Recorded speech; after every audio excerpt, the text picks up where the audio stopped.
असंग आनंद स्वरूप चिद्रूप सद्रूप आत्मा। सबसे पहले जो निरपेक्ष है ऐसे नित्य शाश्वत आत्मा को कोटि कोटि प्रणाम। अष्टावक्र गीता सिर्फ उसी की ही बात करती, शिष्यों को वो ही बोध देते हैं।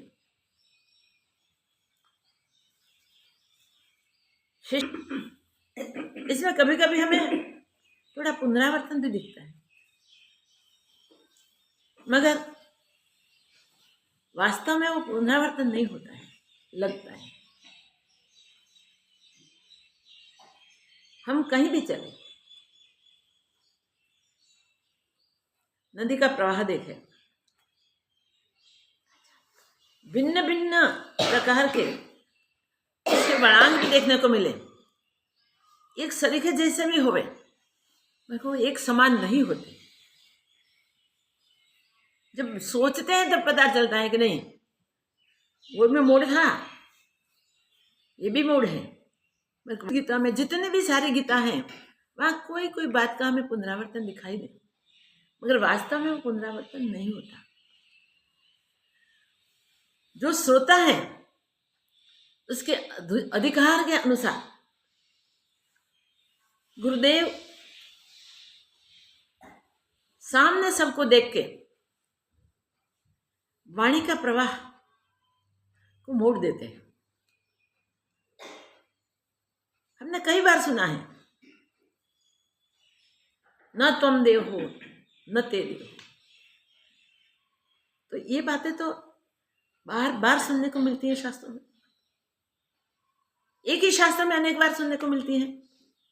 खास करके अष्टावक्र गीता में ऐसा हमें पुनरावर्तन जैसा दिखता है।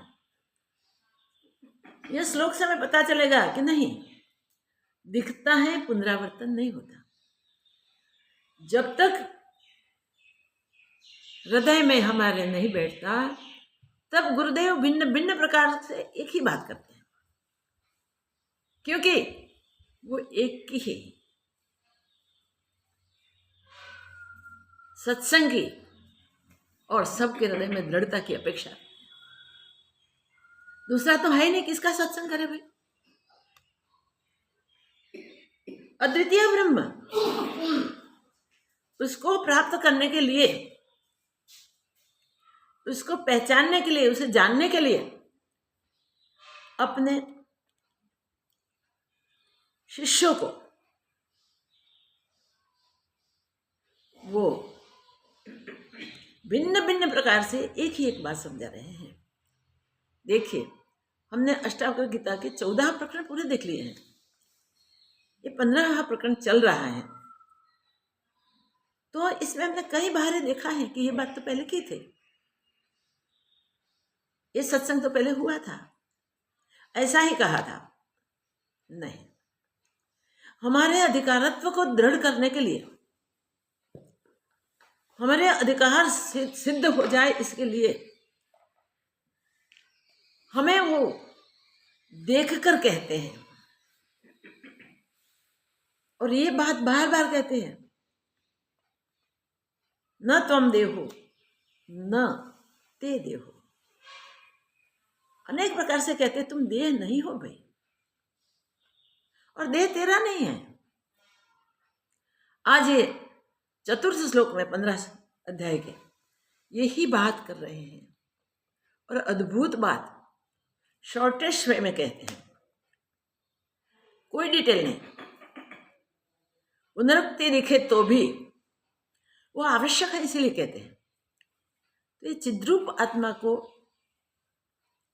जब तक हमारे हृदय में दृढ़ हो सके, ऐसी स्थिति नहीं बनती, तब तक वो बार बार भिन्न भिन्न वाणी के प्रयोग से, भिन्न भिन्न शब्द प्रयोग से हमें दृढ़ कराते हैं। और जब दृढ़ हो जाता है तो स्पष्ट कर देते हैं कि नहीं, चिद्रूप हो से, तुम चिद्रूप हो, तुम सद्रूप हो भाई। सुख से विचार, जैसे तेरी इच्छा है वैसा व्यवहार कर। जब तू निरपेक्ष है, सुख स्वरूप है, तुझे किसी की अपेक्षा ही नहीं, तेरे आधार से तो सब है, तो तेरे तो किसी की अपेक्षा नहीं है, तो तू सुख से विचार बे, आनंद से विचार, अपने आप को जान ले कि तू देह नहीं है और देह तेरा नहीं है। बस इतना जान लिया, फिर कुछ तेरा नहीं, कुछ मेरा नहीं, कुछ और का नहीं। सबको यही एक बात दृढ़ करनी है।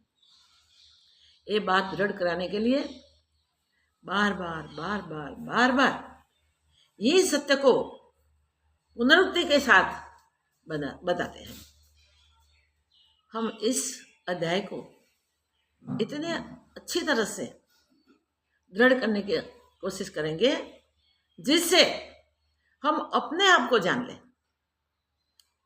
इस प्रकरण के श्लोक तो ज्यादा है, मगर आधा प्रकरण हम पहले चैंटिंग करते हैं, सुन लेते हैं, और बाकी का आधा फिर सुनेंगे। बहुत कम शब्दों में ये श्लोक सुनाए गए हैं। शब्द कम है, दृढ़ता ज्यादा है। बहुत बहुत शब्द प्रयोग करके भी कई बार गुरुदेव कोशिश करते हैं तो भी जड़ बुद्धि जिज्ञासु होने के बाद भी दृढ़ता नहीं कर सकते। मगर कोई उत्सुक प्रबल मोक्षेच्छु रास्ता में चलते हुए जाते हुए कोई एक वाक्य, एक शब्द सुन ले और जग जाए, ऐसा हो सकता है। इसलिए बार बार गुरुजन हमें ये कहते हैं कि तू देह नहीं है, देह तेरा नहीं है, तू तो चिद्रूप सद्रूप आत्मा है भाई, तू निसंग है, असंग है, तू किसी की अपेक्षा रखने वाला नहीं है, किसी के आधार पर तू नहीं टिका है, तू स्वयं ही स्वयं में स्थित है। तो ये समझने के लिए ये श्लोक बहुत अच्छा है, बहुत अच्छा है। पहले हम चैंटिंग करते हैं, फिर यथा तथोपदेशेन कृतार्थ सत्त्वबुद्धिमान् आजीवम् अपि जिज्ञासुः परस्तत्र विमुह्यति मोक्षो विषयवैरस्यम्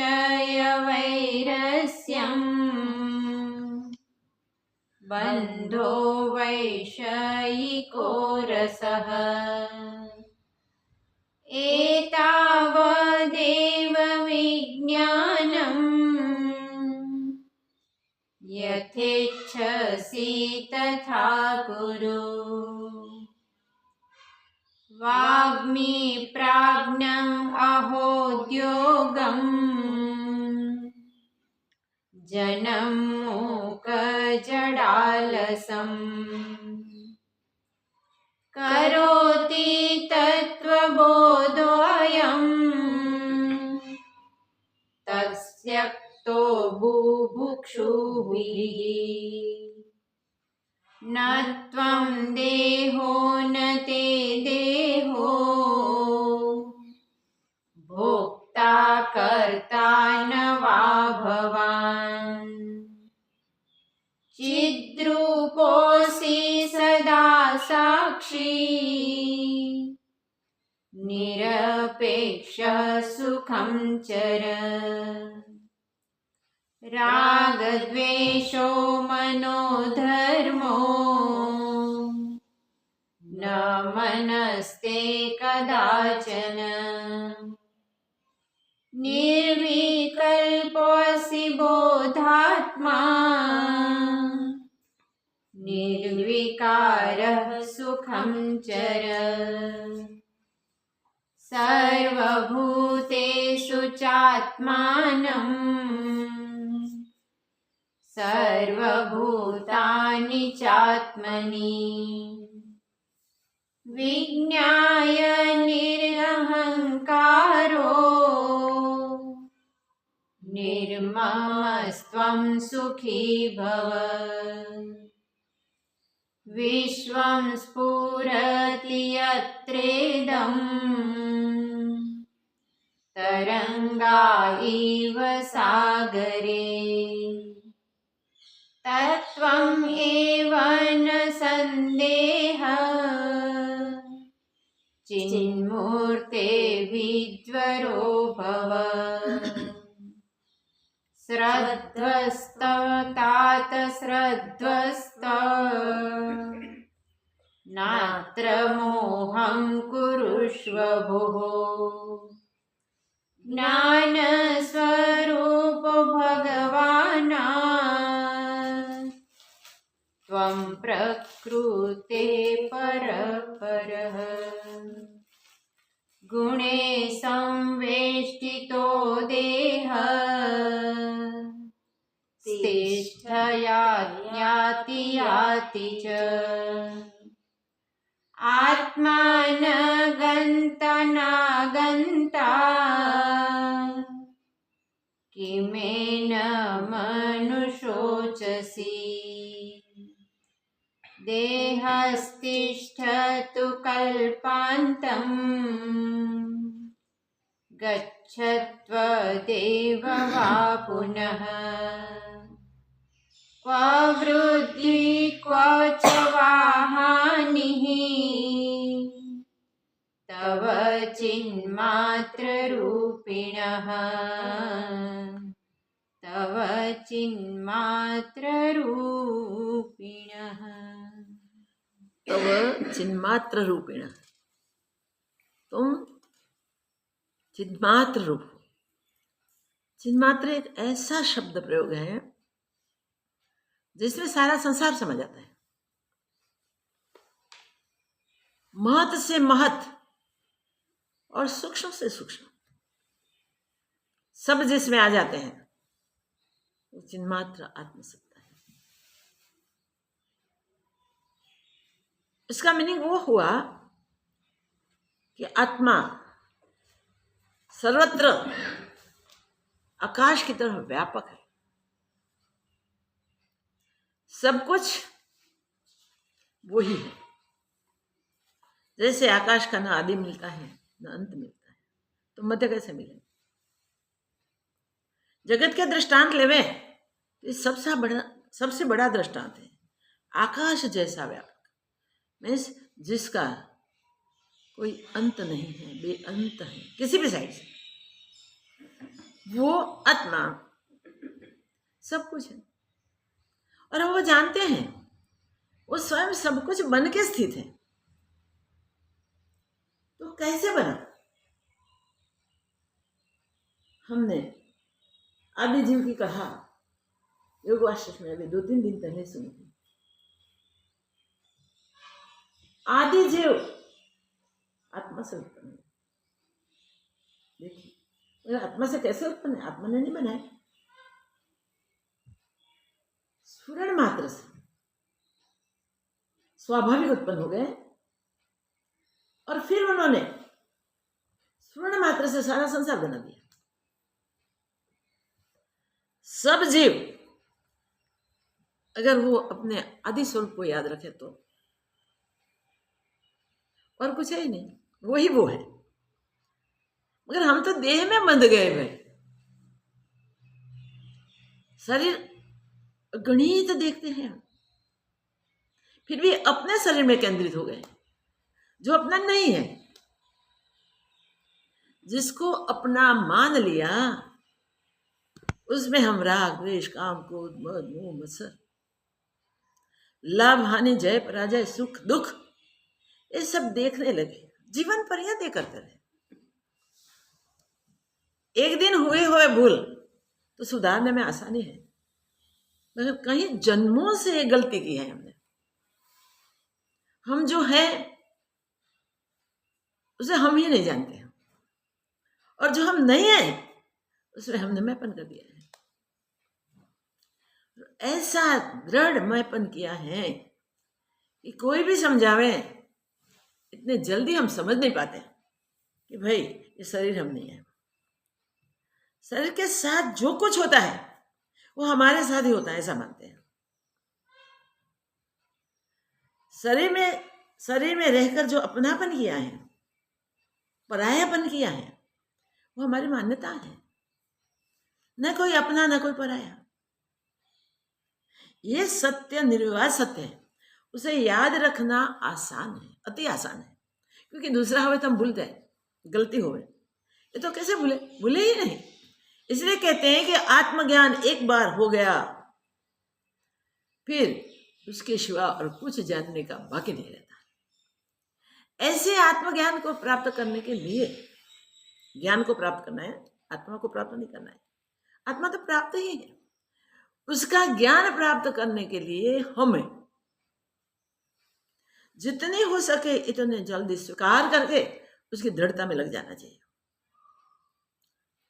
छोटे बच्चे भी जानते हैं क्यों आत्मा है, आत्मा का मीनिंग नहीं जानते। हमारे भी ऐसे छोटे बच्चे जैसा है, हम जानते हैं सब आत्मा है, हम भी आत्मा है, पर कब भूल जाते हैं आत्मा है और कब जीव आ जाता है पता नहीं चलता, कब शरीर में बुद्धि हो जाती है पता नहीं चलता। इतने जन्मों से अभ्यास करते हैं। इसलिए इसी प्रकरण में अष्टावक्र जी ने कहा है कि कोई साधक मुमुक्षु, जिसे मोक्ष की इच्छा प्रबल है, वो कोई साधक ऐसे होते हैं कि उपदेश को तुरंत पकड़ लेते हैं और डट जाते हैं। डटना मीन्स उसी के अनुसार व्यवहार करना। श्रुति में और दूसरा कुछ आवे ही नहीं। श्रुति में और जगत इतना दिखता है तब भी दिखे ही नहीं, ऐसी स्थिति बन जाए। ये सत्व प्रधान बुद्धि वाले साधक मोक्ष वांछु इस सत्व प्रधान बुद्धि से निर्णय कर लेते हैं कि अरे भाई, जिसको ढूंढ रहा हूं वो तो मैं ही हूं। ढूंढते हैं कहां? बाहर। घर में अंधेरे में कोई चीज गिर गई है, घर में अंधेरा है, तो अंधेरे में ढूंढते ढूंढते ढूंढते बहुत ढूंढा, नहीं मिला, तो हुआ कि वो उजाले में देखो वहां मिल जाए। अरे भाई, गिरी है घर में, वहां बाहर उजाले में कहां से मिलेगी? फिर भी जाके हम बाहर घूरते हैं, देखते हैं, सब आगे पीछे करके भी कहीं भी होगी, ऐसे करके हमारा समय खराब करते हैं। वहां नहीं मिलता, सब इकट्ठे हो जाते हैं। अरे वृद्ध मैया क्या कर रही है? पूछा वहां क्या है? तो कहती है भाई मेरी ये चीज गुम हो गई है, खो गई, मुझसे कहीं गिर गई है, मिलती नहीं है, कब से ढूंढ रही हूं, मिलती नहीं है। बुद्धिमान कोई पुरुष ने कहा कि मैं कहाँ गिरी थी आपको वो चीज? बोले गिरी तो घर में थी, पर घर में अंधेरा है इसलिए उजाले में ढूंढ रही हूँ। अंधेरे में खूब ढूंढा पर मिला नहीं, इसलिए उजाले में आके ढूंढ रही हूँ। हमारी ये दशा हो गई, हमने और कहीं नहीं गंवाई और किसी ने आके भी हमारी नहीं छीन ली, हमारे पास ही है। पर अज्ञान में हम उसे पाना चाहते हैं, अज्ञान छोड़ना नहीं चाहते। अगर तो हम उसे अज्ञान नहीं छूटता तो हमें अपने आप को खोकर गंवाना, निराश होना, वो तो उचित नहीं है। भी अज्ञान में ही हमने अपना स्वरूप गंवा दिया है, गुम कर दिया है, और हम मानते हैं कहीं और गिर गया है। ढूंढते ढूंढते सारा विश्व ढूंढ लेते हैं, जो भी दिखता है उसमें देखते हैं, कहीं से भी नहीं मिलता। संत पुरुष जगाते हैं, कहते हैं महात्मा लोग, अरे भाई तुझे ढूंढ रहा है, तू जो ढूंढ रहा है वो तो तू है।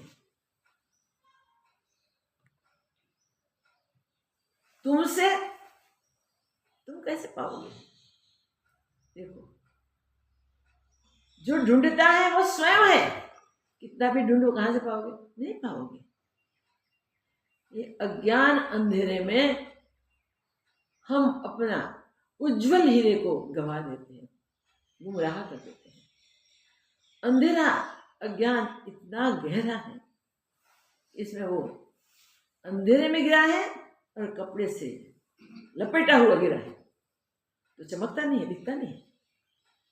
हमने यही किया है, माया से लपेट कर अपने वो आत्म हीरो को हमने जगत में खो दिया है।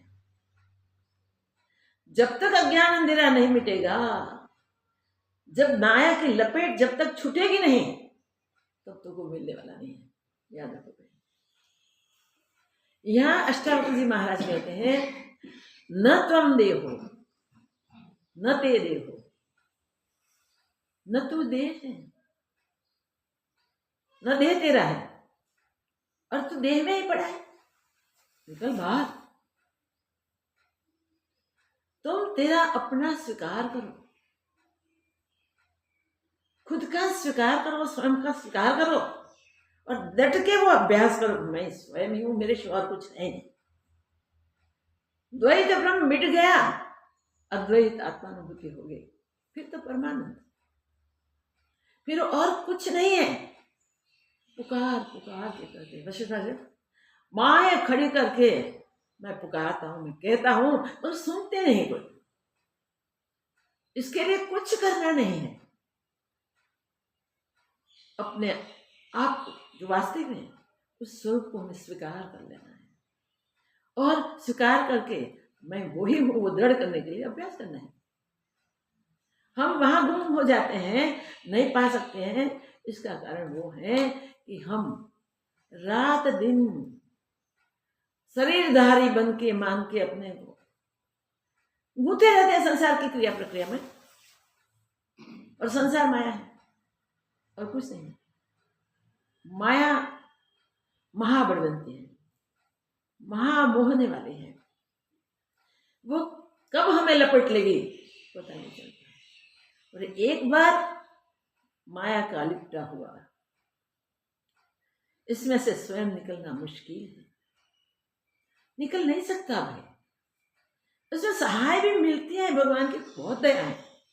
भगवान जानते हैं कि माया बड़े बड़े ऋषियों को, मुनियों को भी मोहित कर देती है, तो सामान्य आदमी की क्या हंसते। उसे मदद करने के लिए सबको, उनके पास भिन्न का भिन्न कुछ नहीं है, सबको अज्ञान से गिरे हुए वो अज्ञान से छुड़ाने के लिए ये साधन बहुत इनके पास है। जिसने अपने चिद्रूप आत्मा को जान लिया है, वैसे संत महापुरुषों को संसार में कई अलग अलग स्थानों पर रख दिया, वो बिखेर देता है। कोई मुमुक्षु अंधेरे में यहां तहां भटके नहीं, उजाला फेंकते वाले, उजाला पसारने वाले संत कलयुग में तो हमको घर घर मिल जाते हैं, कहीं ना कहीं से मिल जाते हैं। नहीं तो कोई इस युग में जावे ऐसा नहीं है कि वहां जावे, वहां मिल जाए सत्संग और हमारा कल्याण हो जाए, ऐसे तो किसी को सोच नहीं आती। इसलिए विवेकानंद जी ने कहा है कि ज्ञानी महात्मा 20 गांव भी दूर है, माइल नहीं है गांव, 20 गांव भी दूर है, ऐसा समाचार मुझे मिले, मैं दौड़ के वहां पहुंच जाऊं उसके चरणों। क्या अद्भुत बात है। ऐसे महापुरुष ऐसा क्यों कहते हैं? वो अज्ञानी नहीं थे, फिर भी ये कहते हैं, इसलिए हम सबको जगाने, जगने का चांस है, जग जाए।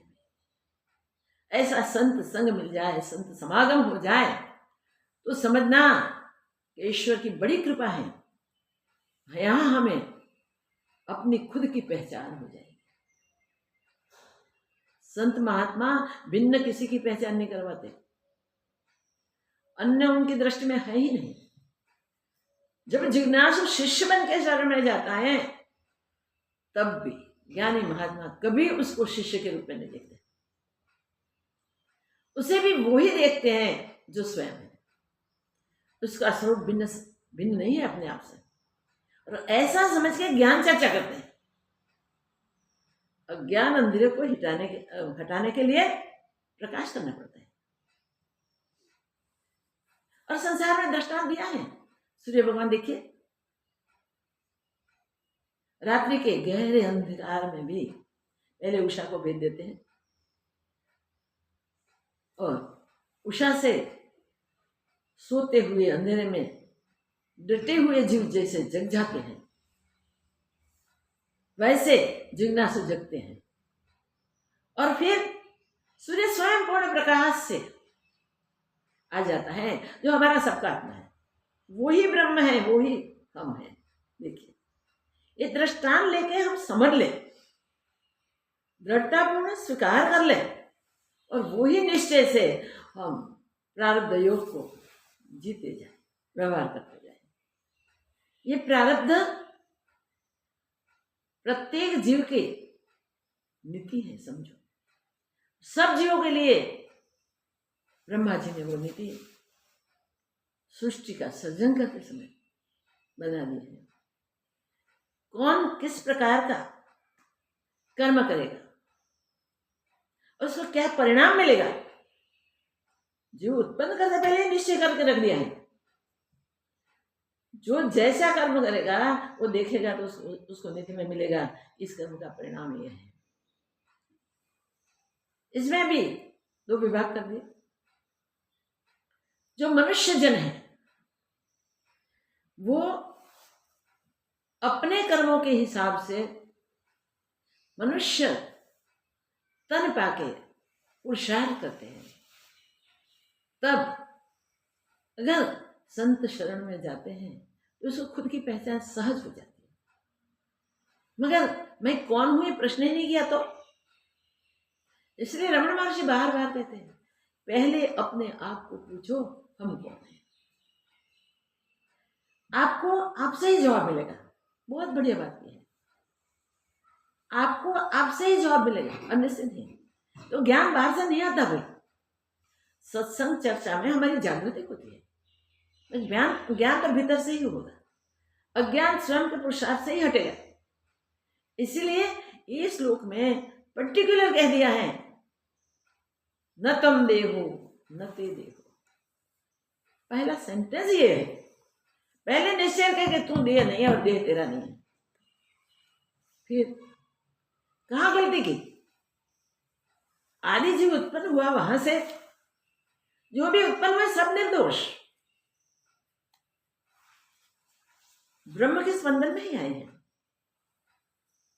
ब्रह्मा के संकल्प से उठे, चलो हम वो भी स्वीकारते हैं। तो ब्रह्मा क्या है? ब्रह्मा भी स्वयं ब्रह्म ही है। हम अपने स्वरूप को याद रखें कि जो जिसमें से उत्पन्न होता है वो वैसा ही होता है, उसका आदि रूप उससे नहीं छूटता है। जैसे जल को भिन्न भिन्न पात्रों में हमने भर दिया, उसको शीतलता दे दी, तो वो जल ने उस पात्रों का रूप ले लिया और ठोस बन गया। वो किसी को मारने के भी काम आ जाएगा, इतना ठोस हुआ। कोई कॉलम से भी वो दूसरा नहीं दिखेगा, जल भी नहीं दिखेगा। मगर जैसे शीत से वो शीत हो गया, बर्फ हो गया, वैसे ही गर्मी से वो उष्ण होकर जल हो जाएगा। तो जल के सिवा कुछ हुआ ही नहीं भाई।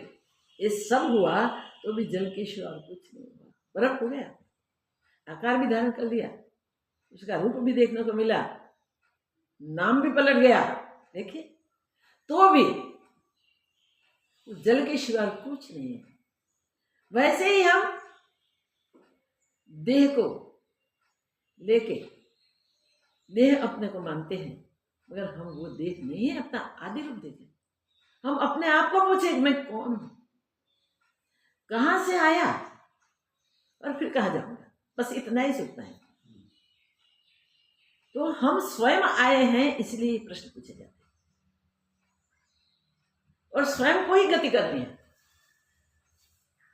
स्वयं में से निकलकर अपने आप को दूर मान लिया है, दूर नहीं है, क्योंकि हम जिसमें हैं, जिसमें से पैदा हुए हैं, जिसमें समाने वाले हैं, वो तो हमारा मूल ब्रह्म स्वरूप है। तो हम ब्रह्म स्वरूप को भूल के नहीं भाई हूँ, बहन हूँ, पुरुष हूँ, स्त्री हूँ, ये सब संसार के भिन्न भिन्न पदार्थ, भिन्न भिन्न आकार, भिन्न भिन्न नाम, सबको हम जानते हैं। इसलिए मैं और तुम के भेद हुए शुरू हुए। अरे भाई देह भी नहीं हो, देह तेरा नहीं है, क्योंकि तेरा होता तो तुझसे छूटता नहीं। तू होता तो तू भी उसको छोड़ के जाता नहीं। याद रखें, हम देह में हम रहते हैं, देह में जो भी संगात है, इंद्रिया मन बुद्धि आदि का, वो सब अपने अपने व्यवहार करते हैं, मगर उस व्यवहार को हमने सिर्फ इतना ही कर दिया कि व्यवहार को अपना मान लिया, और ज्ञान है नहीं। इसलिए अज्ञान से कोई सारे व्यवहार में हम जुड़ गए और बंध गए इसके साथ। ये बंधन छूटना अति कठिन है, नहीं छूट सकता, नहीं छूट सकता। ये सुनते हुए भी, ये जानते हुए भी, ये मानते हुए भी वो दृढ़ नहीं होता कि मैं आत्मा हूं। कौन अपने आप को आत्मा के सिवा और कुछ मानेगा? नहीं। सब को परमात्मा ने ऐसे इतने सत्व बुद्धि तो दी है कि हम जाने कि हम कौन है, मगर हम भूल गए, स्वयं भूल गए, अपने आप को हमने खो दिया है। इसलिए हमने और मान लिया है। ये और मानने की गलती ने हमको बार बार कई शरीर दिलवाए हैं, और गणित शरीर पाके हम उस पथ में, उस राह में गुमराह हो गए। अब सावधान हो जाएं। सावधान करने के लिए परमात्मा ने कृपा की है, ऐसे चांस देते हैं, चलते चलते चांस मिल जाए। कथाएं होती है ना, तो कथा तो ठेर ठेर होती है। एक दुकानदार कथा में जाके बैठे थे, अपने पुत्र को कह के, बेटा देखना, ये धंधा है, धंधे में सब कुछ करना पड़ता है। तू सत सत सत करता रहता है, इसमें व्यापार में सत नहीं चलेगा, तुम्हें वो संभालना है। किसी को दे नहीं देना। वो साधु बाबा सब घूमते हैं फिरते हैं, आएंगे मांगने के लिए, नहीं दे देना। ऐसा कह के मैं कथा से आ जाऊंगा, फिर हिसाब लूंगा। ठीक पिताजी। कुछ हुआ, कोई उनके पिता को बुलाने के लिए आएंगे। पिता जाके कथा में बैठे थे, तो उनको ख्वाब में पिताजी को बुला के आता हूँ। निकला, मगर याद आया कि अगर कथा के कोई शब्द मेरे कान में पड़ जाएंगे तो पिताजी ने मुझे सुनने के लिए मना किया है। तेरी उम्र नहीं है कथा सुनने की, तू धंधा कर, बिजनेस कर। कथा सुनने की उम्र हमारी है। पक गए ना उम्र से, कोई कथा उनको याद ही नहीं रहती। वो पुत्र ने कान में अंगुलियां डाली और पिता को बुलाने के लिए गया। बीच में जहाँ कथा चलती थी, कथा सुनाई देती थी, वहां पैर में एक कंटक चुभ गया। इस कांटे को निकाले नहीं तो जाए कैसे आगे? कांटे को निकालने के लिए उसने झुककर अंगुली से पकड़ना पड़ेगा, हाथ से। एक हाथ को खोला तो कांटा निकाला, फेंक दिया, तब सुन लिया। तुम सतस्वरूप आत्मा है, इससे भिन्न और कुछ नहीं है, और उसको जानने के लिए तुझे भेज दिया गया। इतना सुन। उसने बंद कर दिया। पिताजी ने तो गलत समझाया था। पिताजी आए, पूछा क्या किया, कैसा किया, क्यों किया? तो झूठ तो बोल नहीं सकता था। पिताजी को कहा कि पिताजी मैं ऐसे आपको बुलाने के लिए आया था और मुझे कांटा लग गया। निकालने के लिए मेरे हाथ अंगुलियां कान में डाली थी, एक हाथ को निकालना पड़ा। मैंने कांटा निकाला और मैंने जो सत्संग सुना, इससे मुझे होता है कि नहीं, थोड़ा ही सुना है। मुझे मुझे मेरी पहचान कर लेनी है, जैसे मुझे छुट्टी दे दो, देखिए निकल गया। और ये एक ही अभ्यास करते करते जंगल में जाकर बैठ गया और कुछ कहीं नहीं सुना, कहीं नहीं जाना। ये एक शब्द, एक वाक्य लेके बैठ गया, तो वही चिद्रूप आत्मा है, जो सत्य है, जो नित्य है, जो शाश्वत है, जो असंग है, निर्विकार है, निराकार है, वही सत्य है। मुझे वो सत्य पाना है, क्योंकि वो महाराज ने कहा है कि प्रत्येक मनुष्य को भगवान ने सत्य, वो सत्य ढूंढने के लिए, उसे पाने के लिए भेजे। निकल पड़ा। फिर पिताजी क्या कहते हैं तो सुनने की जरूरत नहीं थी, मुझे मेरी खोज करनी है। देखिए कोई ऐसे होते हैं एक शब्दों में सावधान हो जाते हैं, कोई एक सत्संग में सावधान हो जाते हैं, कोई 2, 5, 15 साल तक सत्संग करते रहते हैं, और कोई जीवन भर सत्संग करते रहते हैं। जीवन भर सत्संग करने के बाद भी वो नहीं पाते, जीवन भर सत्संग करने के बाद भी उन्हें नहीं मिलता। और एक बार सत्संग किया उसे मिल जाता है अपना सुख। हमें क्या करना है? हमें निश्चय करना है। और ये ऐसे महापुरुष ऐसा निश्चय करके बैठे हैं, अरे है वो ब्रह्म ही, और कहाँ देह में फंस गया है, और देह में फंसा हुआ जग में फंसता है, फिर तो निकल ही नहीं पाता।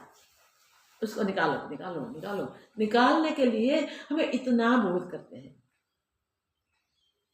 हमें देहाध्यास से निकालने के लिए, देह में बने हुए अहंकार से छुड़ाने के लिए। अहंकार ने बांधे हैं सबको, मगर स्वयं बल करके छूट सकते हैं। हाथी जंजीरें छोड़ के निकल सकता है, मगर एक बार जंजीर में फंसा ना, फिर वो सोचता है कि जंजीर से कैसे निकलो, कैसे निकलो, कैसे निकलो। कभी कोई ऐसा कुछ बन जाता है, वहां से भागना पड़ता है, तो जंजीर तोड़ देता है, पिंजरा को छिन्न भिन्न करके निकल सकता है, निकल जाता है। निकल जाता है वो सावधान। मनुष्य जन्म के लिए वो अधिकार है कि वो निकल सकता है। जंजीरों को, माया की जंजीरें हैं भी, ये जंजीरों को तोड़ सकता है, छोड़ सकता है। कई संत हो गए जिसने अपने आप की पहचान कर ली, और हम सबको पहचान कराने के लिए वो अपने अनुभव को शास्त्रों के रूप में छोड़ ले। उपदेश तो जीवन भर किया, मगर न होवे तब भी कोई इस शास्त्रों से बच जाए, कोई सत्संग से बच जाए, इसलिए शास्त्र बनाकर छोड़ गए। हम वो सुनने के बाद भी अपने को जानने के लिए तत्पर नहीं होते, क्योंकि हम मान के बैठ गए हैं हम शरीर में पंचभूतात्मक पुतला नहीं है, ये नहीं समझ पाए। वास्तव में ये देह है, पंचभूतों का पुतला है। पृथ्वी, जल, तेज, वायु और आकाश, ये इकट्ठे होके ये व्यष्टि शरीर बनाए, व्यक्तिगत शरीर बनाए, और विस्तृत रूप से इकट्ठे होकर समष्टि शरीर बनाए। तो समष्टि शरीर, व्यष्टि शरीर, शरीर तो शरीर है, स्थूल सूक्ष्म कारण। स्थूल शरीर को देखें हम, ये पंचभूतात्मक है, 5 भूतों से, 5 भूतों ने इकट्ठे होके आकार धारण कर लिया। लो, सूक्ष्म शरीर वो है जिसमें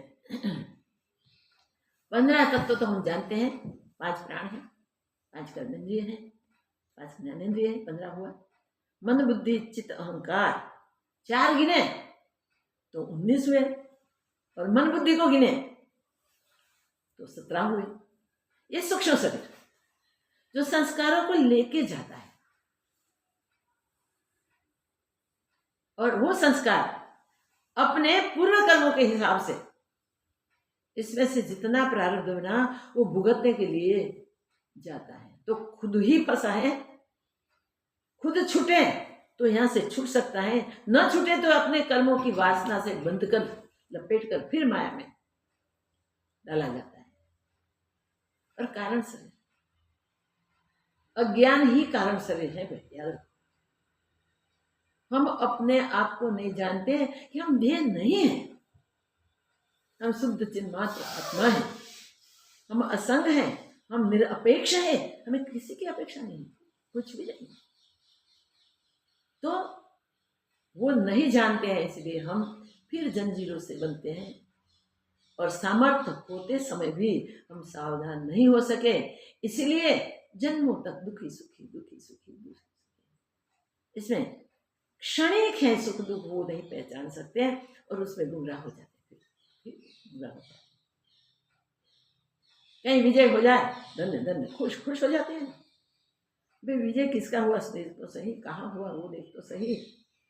संसार जो लुभावना है, जो फक्त माया है, उसमें विजय विजय कहाँ रहा, जुड़ रहने वाला नहीं है, उसमें तुम्हारा विजय कहाँ से रहेगा। तुमको भी नहीं रहने का है और वो विजय या पराजय भी नहीं रहने का। जो सुख दुख आते हैं जीवन के दरमियान, वो अपने किए हुए कर्म का हिसाब है।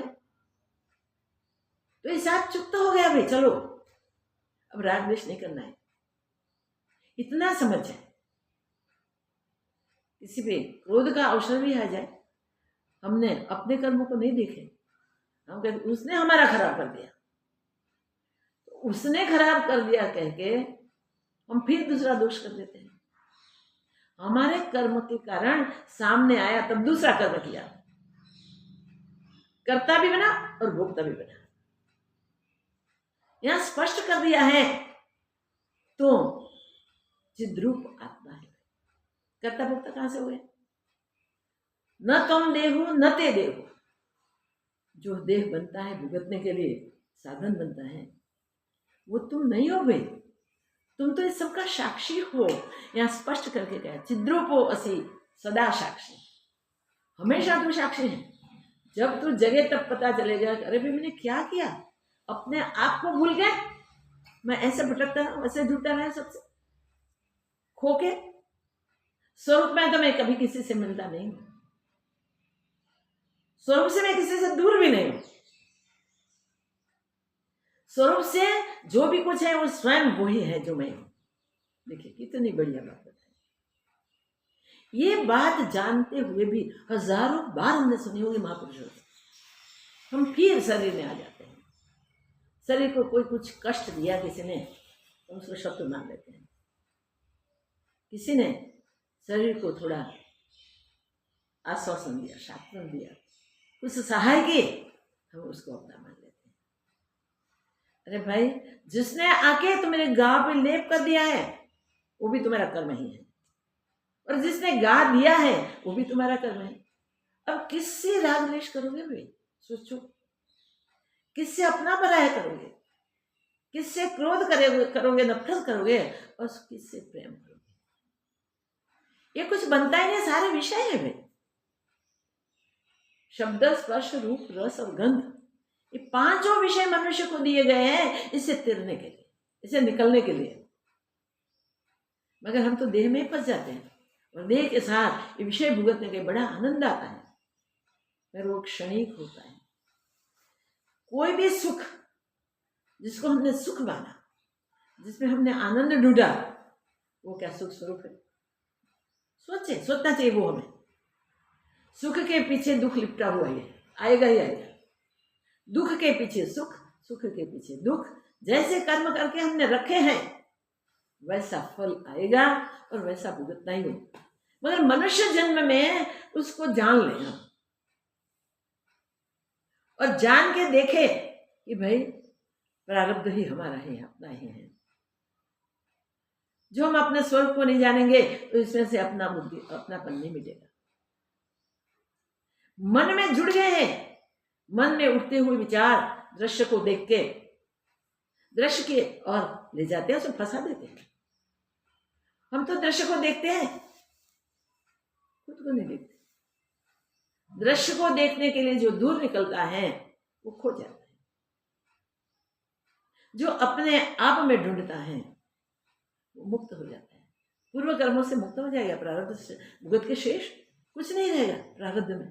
कर्म कोई नहीं है, इसलिए कहा है कि तू करता भी नहीं, तू भोगता भी नहीं। तू देह नहीं है, वो देह तेरा नहीं है। तो भोगता करता वान भगवान विष नहीं, तू हुआ ही नहीं। न तू करता है न तू भोगता है। तू अपने आप का विचार करके तू कौन है। और जब तू ये विचार करेगा तब तुझे निश्चय हो जाएगा। चिद्रूपो असि सदा साक्षी, सब ये सबका साक्षी हूं मैं। तो ये शरीर से होता है उसका भी साक्षी हूं। अन्य जो संसार में माया में हो रहा है वो भी मैं जानता हूँ, साक्षी हूं। मगर साक्षी का इन्वॉल्वमेंट नहीं होता है, मैं वो याद रखना है। साक्षी कभी भी कर्म में इन्वॉल्व नहीं होता। कितनी बढ़िया बात है। तो कर्मों से भुगतते नहीं है। कोई कोर्ट में किसी का केस चले, वो केस साबित करने के लिए साक्षी उसको रखने पड़ते हैं। उसमें जो सच्चा साक्षी है वो जज सुन के निश्चय कर लेते हैं सच्चा साक्षी है। उसके साक्षी का स्वीकार करते हैं, उस गवाह का स्वीकार करते हैं और इनके गवाह पे जो करता है उसको पकड़ लेते हैं, गुनहगार को पकड़ लेते हैं और फिर साक्षी को कभी कोर्ट में बुलाया नहीं जाता। उनकी दी हुई गवाह पे वो गुनहगार को सजा मिलती है। तो हम आए संसार के साक्षी बन जाएंगे, मुझसे इन्वॉल्व क्यों हो जाए। चिद्रूपो असि सदा साक्षी। भाई अष्टावक्र कहते हैं तो चिद्रूप आत्मा है, चिन्मात्र आत्मा है तो, और सदा साक्षी हमेशा ये जगत मंडल के संसार के तो साक्षी हो। दूसरे से सहज सब उत्पन्न हुआ है और ब्रह्मा जी के संकल्प से ये सब जीव जाति, सब योनियां, चतुर्दश जाति कहते हैं, उत्पन्न हुई है। इसमें से मात्र मनुष्य को इस सद्विचार करने का चांस मिला हुआ है, अपने आप की पहचान का चांस मिला है।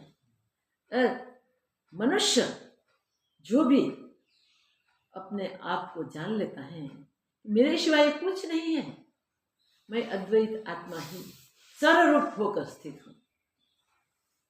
जैसे सोया हुआ आदमी नींद में करवट बदल ले तो आदमी बदल नहीं जाता, इनकी पोजीशन बदल गई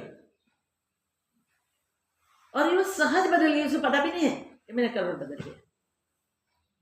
कितनी बढ़िया बात है। वैसे ही हम भिन्न भिन्न शरीरों से जो भी करते हैं वो आत्मा भाव में जाए तब हमें वो दिखाई नहीं देता, हमें अपने स्वरूप का ही ज्ञान होता है। वो अभ्यास करने से स्वरूप का ज्ञान होगा। हम चिद्रूप आत्मा है, हम असंग आत्मा है, हम निरपेक्ष आत्मा है। क्यों आत्मा है निरसंग? कि हमें किसी की अपेक्षा ही नहीं, कुछ भी अपेक्षा नहीं, कुछ चाहिए नहीं। हम सारे संसार का आधार है, फिर भी हम निराधार नहीं है। कितनी बड़ी बात। हम सर्वाधार है। जो भी ज्ञान प्राप्त कर लेते हैं वो ही कहते हैं सर्वोहम सर्वोहम सर्वोहम सर्वोहम सर्वोहम। इसलिए याद रखो, आज दृढ़ नहीं हुआ तो कोई बात नहीं, इस सर्वोहम के गीत अखंड गाते जाओ। सच्चिदानंद रूप हो, सच्चिदानंद रूप हो, बस यही बात। जो जिस शब्दों से पसंद है इस शब्दों से गाते जाओ और हृदय में दृढ़ करते जाओ। बाहर का जो विषय है ये अंतस्करण के साधन है, मन बुद्धि चित्त अहंकार से होते हैं, और ये स्वरूप में एक बार गोथा लगाने का साधन है। स्वयं को पहचान, एक बार स्वयं में गोथा लगाया डूब गया वो निकल नहीं पाएगा। इससे आगे वो स्थूल देह का अध्यास उसका छूट जाएगा, कहाँ गया किसी को मिल गया नहीं पता ही नहीं चलेगा। ऐसे शरीर से वो नहीं दिखेगा, स्वरूप से वो जगमगाता रहेगा। जो भी उसके नजदीक जाएंगे उनके संताप मिट जाएंगे। रमण महर्षि का दृष्टांत है, जो भी उनके पास जाते थे वो कुछ बोलते ही नहीं थे, किसी को उपदेश नहीं देते थे, बड़े हॉल में आके अपने आसन पर बैठते थे और अपनी मस्ती में जीते थे। किसी की और दृष्टि डाली तो डाली, नहीं डाली तो नहीं डाली। ऐसे मस्ती में मस्त रहते हैं, स्वरूप में मस्त रहते थे। मगर जो क्वेश्चन लेके आते थे उन सबका समाधान हो जाता है। ज्ञान पिपासु को और कुछ करने की जरूरत नहीं। ऐसे अनुभवी महापुरुषों के सानिध्य में जाके बैठ जाओ, कुछ करने की जरूरत नहीं। प्रश्न ही रहेगा, मन ही नहीं रहेगा तो प्रश्न कहां से रहेगा। मन अमन हो जाएगा, चित्त अचित्त हो जाएगा, बुद्धि शांत हो जाएगी, अहंकार कहाँ गल जाएगा पता ही नहीं रहेगा और वो परमानंद में डूब जाएगा। ये परमानंद में डूबने का अवसर है भाई।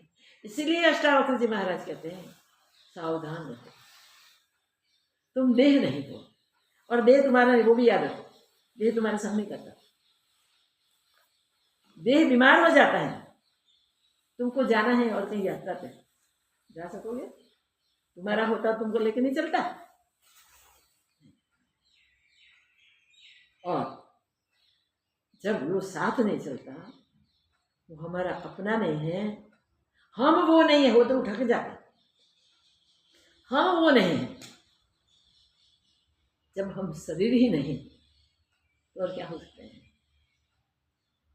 तो ये साधन हमें मिला है, वो आत्मा में ब्रह्मा जी के संकल्प से पूरे टका में अपने संस्कार लेके बैठ गया, जीवात्मा हो गया। लो, संस्कार तो आगे से लेकर आया। पूरे टका का विषय कुछ दिन पहले ही हुआ है। तो हम पूरी टका में आके बैठ गए और जीवात्मा हो गए, भूल गए आत्मा। मैं आत्माओं में ब्रह्म हूं, वो बात भूल गए। अब भूले हैं हम तो हमें ही सही रास्ते पर आना पड़ेगा। उसके लिए संतों का समागम, सतशास्त्रों का अभ्यास और निधिध्यासन विचार। निधिध्यासन का अर्थ आज वो होता है कि बार बार चिंतन करना, वो ही चिंतन करना, मैं आत्मा हूँ, मैं आत्मा हूँ, मैं आत्मा हूँ, आत्मा हूँ। और तब आके कुछ सूली लग जाए तो पता चलेगा कि मैं देह हो आ जाएगा। ऐसे इसके लिए दृढ़ अभ्यास करना पड़ेगा। कितनी चिटियां खा जाती थी विवेकानंद के मुंह पे, मधुमक्खियां अपने रहने का स्थान बना देती थी, बड़े बड़े छत्ते बन जाते थे, तो भी पता नहीं होता था उनको, नहीं होता था। रमण महर्षि का शरीर भी ऐसा ही हो गया था। अभी के अर्वाचीन समय में देखो तो सिद्धपुर में एक संत हो गए। वो संत पानी में खड़े खड़े ही बस परमात्मा के साथ जुड़ जाते थे, कोई डिस्टर्ब ही ना करे। जो भी दूर से एक सरस्वती में जाके उतर जाते थे और जब तक मस्ती से उतरे देखे तब वही आत्मा को देखते देखते निकल जाते थे जल से।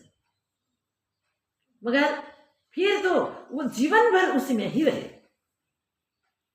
पैर उनके मछलियां खा गई थी, ध्यान ही नहीं था। अभी उनका आश्रम है सिद्धपुर में, फॉलोअर्स हैं सब वहां। ये महात्मा ने कैसा पा लिया, कैसा कर लिया। मगर करने के लिए जो डट जाता है, नहीं हो सकता एक स्थान पर बैठ के खड़े होकर करो निश्चय। ध्रुव ने किया, प्रहलाद के लिए इधर उधर पिता मारने के लिए पीछे पड़े थे, पूरा सैन्य लेके। वो सब जगह सर्वत्र वो ही ब्रह्म को देखता रहा, तो कोई उसे कुछ नहीं कर पाया। उस पिता का भी उसने उद्धार कर दिया। देखिए अन्य की बात क्यों, क्योंकि उसके हृदय में भेद नहीं था कि मेरे पिता ने मेरे साथ दुश्मनी की, ऐसा उसे भाव ही नहीं था। उसका तो सर्व ब्रह्म ही भाषित होता था। तो इस प्रकार हम ब्रह्म का अभ्यास करते हैं तो हम देह नहीं है, वो निश्चय हो जाएगा। और यहाँ अष्टावक्र जी महाराज कहते हैं, चिद्रूपो असि सदा सुखी, सदा सुखी तो चिद्रूप हो। और इसलिए निरपेक्ष सुखम चर, निरपेक्ष होके सुख से विचर, जो जीवन है, जो प्रारब्ध भुगतना है, उसको खत्म करने के लिए तू सबका साक्षी बन जा। प्रारब्ध कब मिट जाएगा, कब गिर जाएगा, पता भी नहीं चलेगा। और तू जो है, जो सदियों से वो सदा काल है, पहले भी तेरे सिवा कुछ नहीं था, आज भी तेरे सिवा कुछ नहीं है, आगे भी तेरे सिवा कुछ नहीं था। न तुझसे कुछ उपजा है, न तुझसे कुछ हो सकता है। याद रखो, ये कितनी बड़ी बात बताई है। उपजा मन के स्फुरण से लगता है, मन के स्फुरण से उपजा हुआ लगता है। इंद्रियों से दिखता है, इंद्रियों से सब व्यवहार करते हैं। इस सब में मैंने अहंकार कर दिया, मैं भूल गए। और मनुष्य देह इतना महामूला मिला है जिसका मूल्य नहीं हो सकता है, अमूल्य। वो अपने उस अव्यक्त स्वरूप को अपने को दिखा देता है।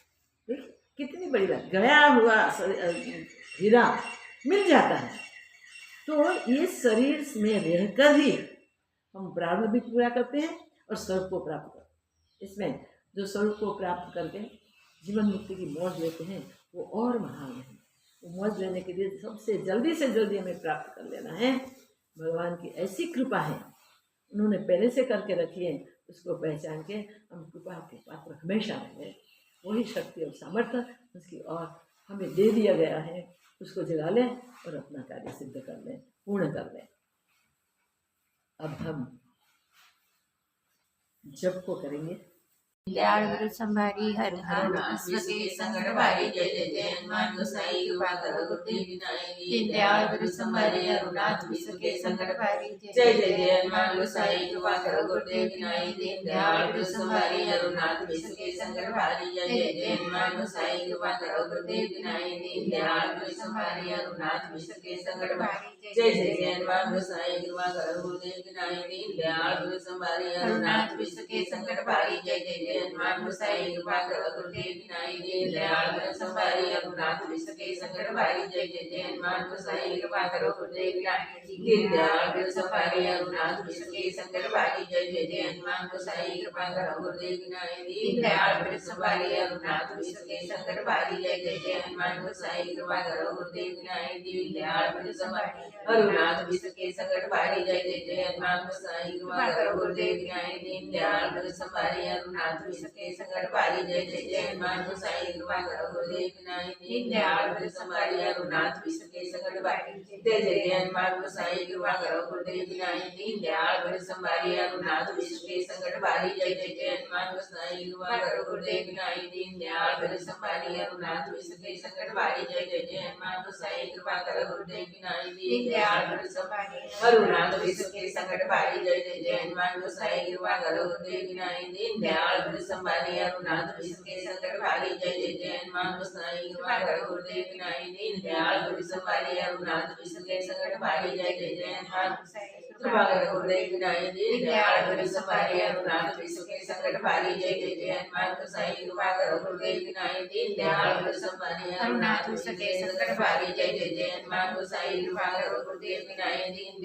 गुरु संभारी हरुनाथ विश्व के संकट भारी, जय जय जय हनुमान गोसाई कृपा करो गुरुदेव विनायक। दीन दयाल गुरु संभारी हरुनाथ विश्व के संकट भारी, जय जय जय हनुमान गोसाई कृपा करो गुरुदेव विनायक। दीन दयाल गुरु संभारी हरुनाथ विश्व के संकट भारी, जय जय जय हनुमान गोसाई कृपा करो गुरुदेव विनायक। दीन दयाल गुरु संभारी हरुनाथ विश्व के संकट भारी, जय जय जय हनुमान गोसाई कृपा करो गुरुदेव विनायक। दीन दयाल गुरु संभारी हरुनाथ विश्व के संकट भारी, जय जय जय हनुमान गोसाई कृपा करो गुरुदेव विनायक। दीन दयाल गुरु संभारी हरुनाथ विश्व के संकट भारी, जय जय जय हनुमान गोसाई कृपा करो गुरुदेव विनायक। दीन दयाल गुरु संभारी हरुनाथ विश्व के संकट भारी, जय जय जय हनुमान गोसाई कृपा करो गुरुदेव विनायक। दीन दयाल गुरु संभारी हरुनाथ विश्व के संकट भारी, जय जय जय हनुमान गोसाई गोसाई कृपा करो गुरुदेव विनायक दीनदयाल गुरु संभारी अरुणाथ विसके संकट भारी जय जय जय हनुमान गोसाई कृपा करो गुरुदेव विनायक दीनदयाल गुरु संभारी अरुणाथ विसके संकट भारी जय जय जय हनुमान गोसाई कृपा करो गुरुदेव विनायक दीनदयाल गुरु संभारी अरुणाथ विसके संकट भारी जय जय जय हनुमान गोसाई कृपा करो गुरुदेव